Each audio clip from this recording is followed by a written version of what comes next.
This truck is really getting on my nerves now. So the experiment I want to do is relocate the oxygen sensor downstream after the white pipe so there's no pulsations, the oxygen stream is consistent, because I want to eliminate the variable of these aftermarket exhaust headers. So, two things I want to remove. After the white pipe there was this, just the plug came out really hard. I had to torch the, the bung, and it came out. The oxygen sensor, man, this sucker came out so hard, and look at those threads, like it's completely messed up. It's all bent, so we're gonna need a new oxygen sensor. But let's at least clean up the threads in the manifold and put the plug in here. That way we'll be ready to install the new sensor downstream, and hopefully that'll fix the problem. I mean, seems like this thing only drops the idle once it goes into closed loop. However, it can't go into closed loop because of this oxygen sensor, not sensing the right mixture. Then it goes into a funk, and basically no prom chip is going to fix that. So that's where we are right now. I guess there'll be another part. So I cleaned out the oxygen sensor hole with a thread chaser, and interesting to note that in the mirror you can see that the oxygen sensor is positioned exactly like in the middle between where the two header pipes come together. You can see the division right there. So I think that's a terrible spot for an oxygen sensor. It should be like downstream here once all the gases are mixed together.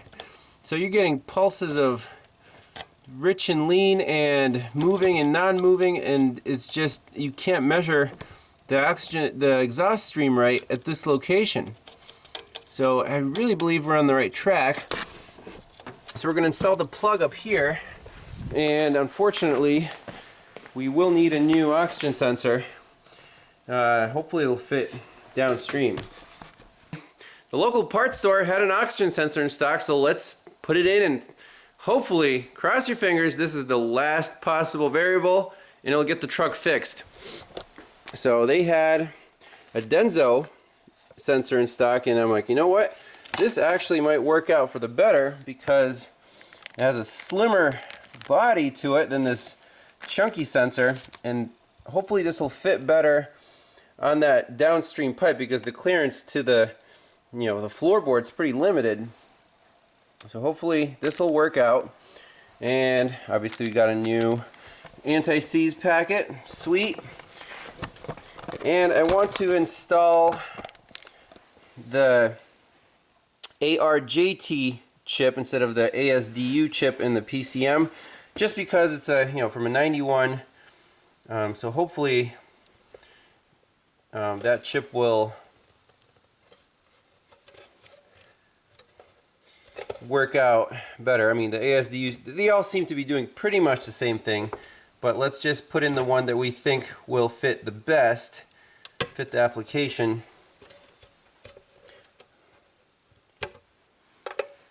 The ARJT.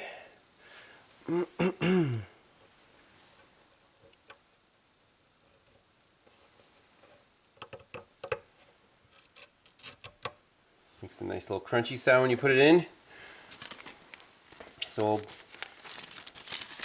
buckle up this PCM with the cover.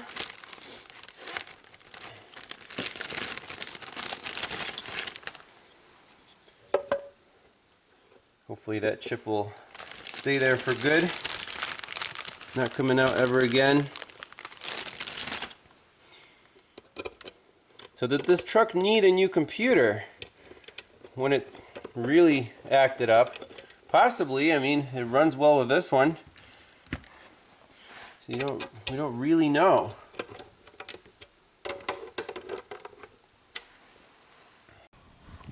Alright, here we go. Is this going to be the magic solution to all of this truck's woes? Place your bets now. If it isn't, then I don't know what else to do. Honestly, there isn't anything else to do. Oh, And see if our socket can slip on here. Put a wrench on here and snug her up.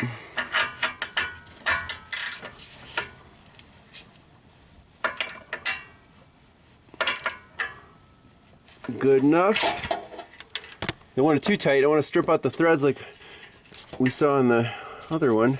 So as long as there's enough clearance here, you know, if the engine vibrates a little bit, I don't want the sensor getting hurt. I think we should be in good shape though. So now the wiring, I want to feed that extension wire down here so it doesn't touch the exhaust, and hook it up to the little pigtail. So I got the extension lead fished down through right near the transmission dipstick and put in a hole so we won't touch the exhaust and melt any wires. So that's hooked up. Let's go hook it up at the harness side. Alright, here's our blue lead. I got it hooked up right to the harness. Let's plug in the scanner, fire this thing up, and look at the data. I just put the air cleaner back on. Alright, let's see where we are. Wait the scanner reconnect.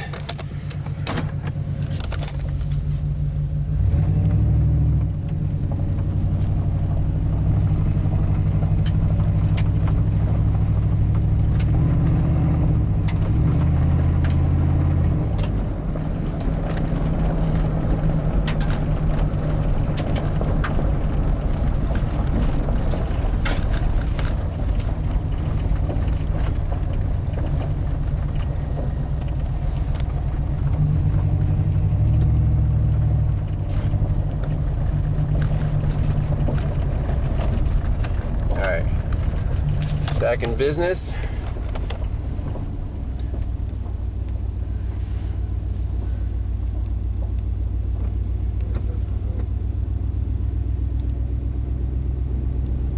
It says closed loop.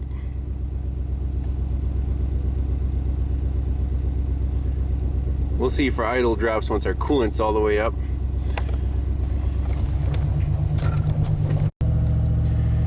The truck is still idling way too high. The oxygen sensor response is good. Well, let's see if it goes into its funk again. The block learn going down, integrator going down. We're still in the same boat.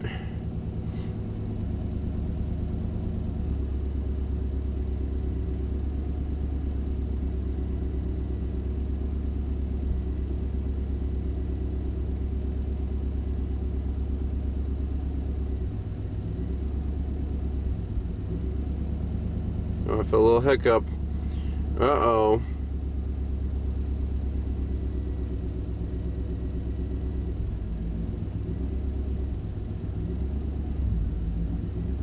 Not good.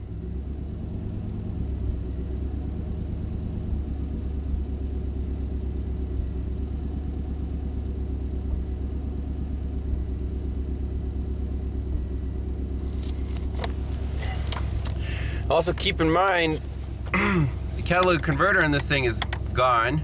So this is like a straight flow system. Absolutely no restriction or back pressure. Now, the owner said when you put on the new system, the new headers, it definitely got worse. I mean, it got a lot better fuel mileage. You went from like 10 miles per gallon to like 15. But it didn't run quite right because obviously the system was calibrated with the catalyst in place. And now, since it can flow a lot better, it needs to run leaner. It's trying to lean itself out.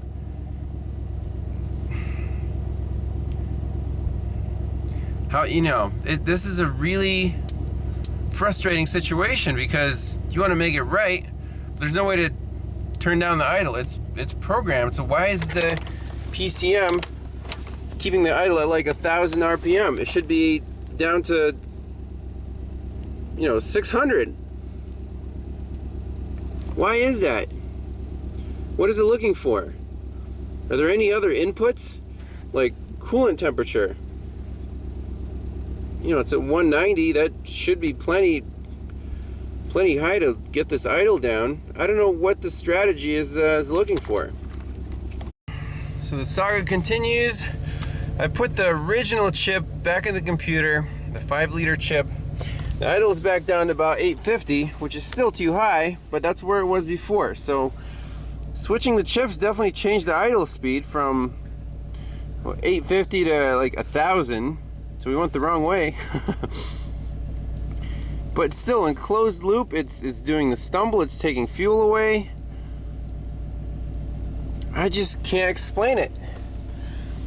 Now, is it possible that inside the PCM we have some issues in terms of reading the O2 sensor?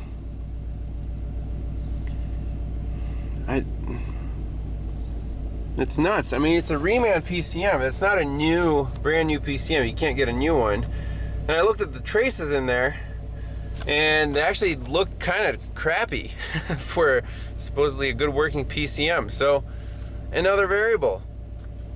I don't know what to do next.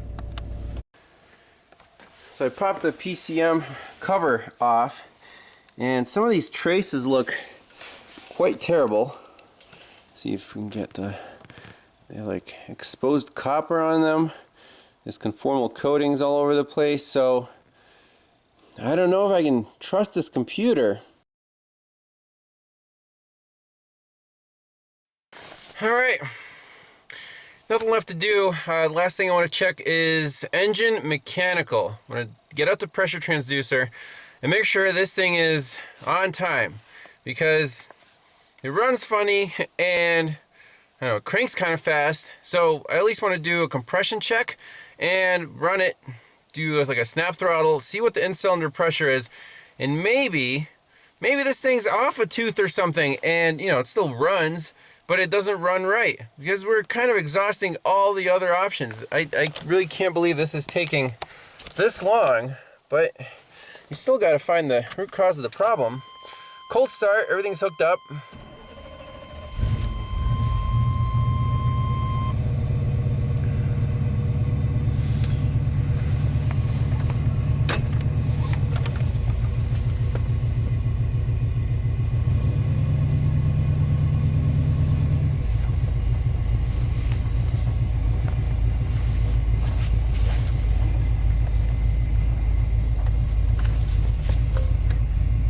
I mean, even right now in open loop, it's kind of running rough.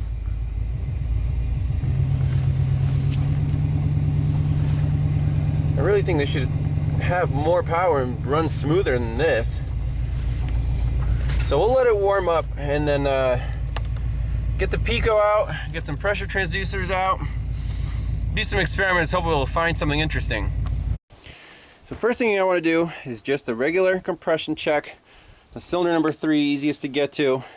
Schrader valve is in the compression hose, and all we need to do is, easiest way to do this is just unplug the fuel injectors. You don't want any fuel spraying in here. And also let's unplug the ignition coil. Easy enough. There we go. No spark, no fuel. Pop this sucker in here. And doing compression check with a pressure transducer is actually pretty neat, because you can see how well each pump of the piston raises the pressure.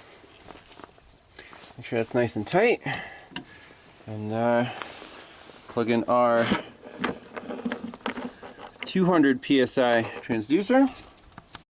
Alright, got my transducer set up. It was actually a bad battery in the sensor. So pedal to the rug and let's crank it.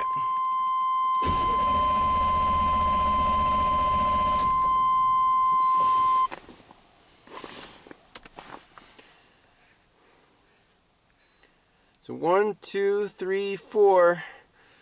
We're up to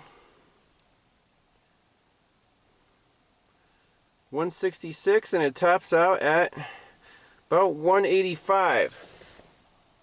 Okay, so that looks to be pretty healthy.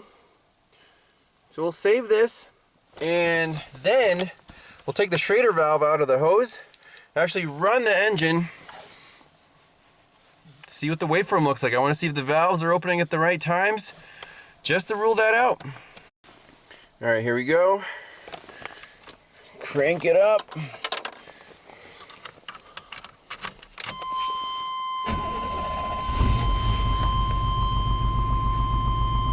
He's got a single cylinder misfire now, of course. Just let it stabilize. Do a wide open snap.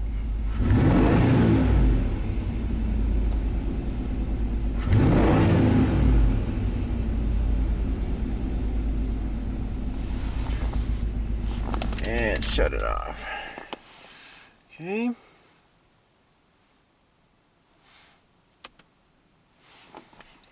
See what happens. Alright, so here we have a very nice waveform.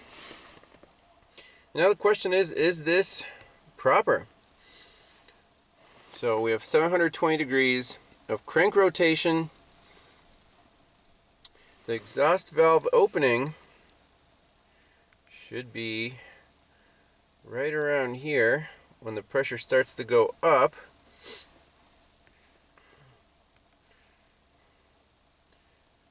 So if you look at the delta, about 37 degrees before top dead center. Then this is our exhaust stroke. We're at TDC right here. And the intake stroke starts, this is all intake, and then the compression stroke starts, but the intake valve opens, or closes rather, right around here, which is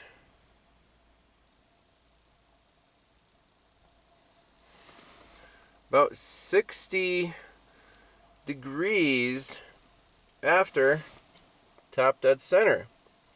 Again, is that appropriate?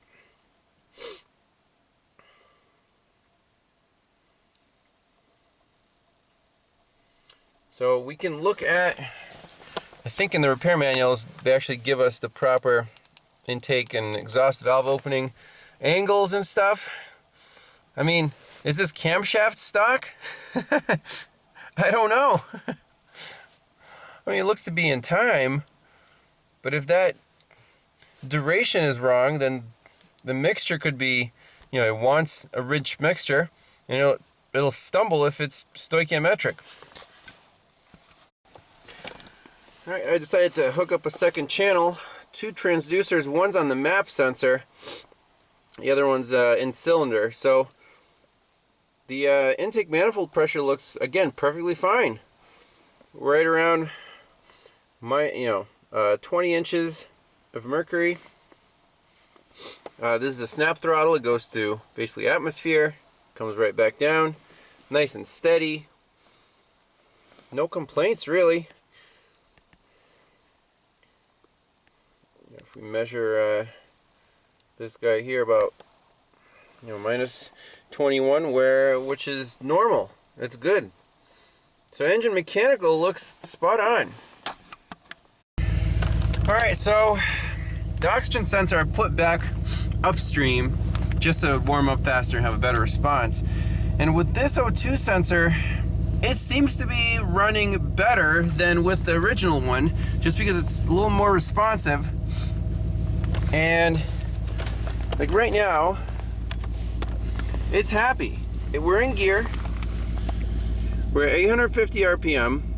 Block learn is obviously, pegged lean. However, our integrator looks pretty good at 119. It's happy, and look at that oscillation. It's pretty good. Like, we didn't see that before with the old sensor. It was stuck rich and then it was dropping out. Boom, boom. Now, if we put it back in park, the IAC will come down. It'll bring it back down to 850. And let's see what the oxygen sensor does. So integrator's dropping. We're still switching.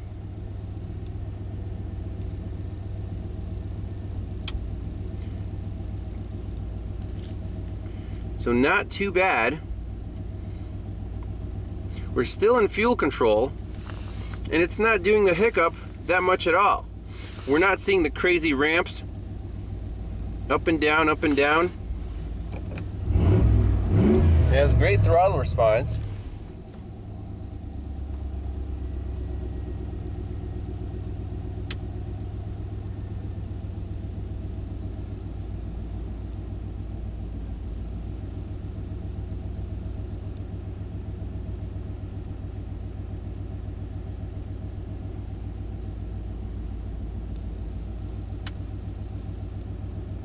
Well, okay, so it's still doing the staircase a little bit, but you don't feel the crazy stumble like we did before.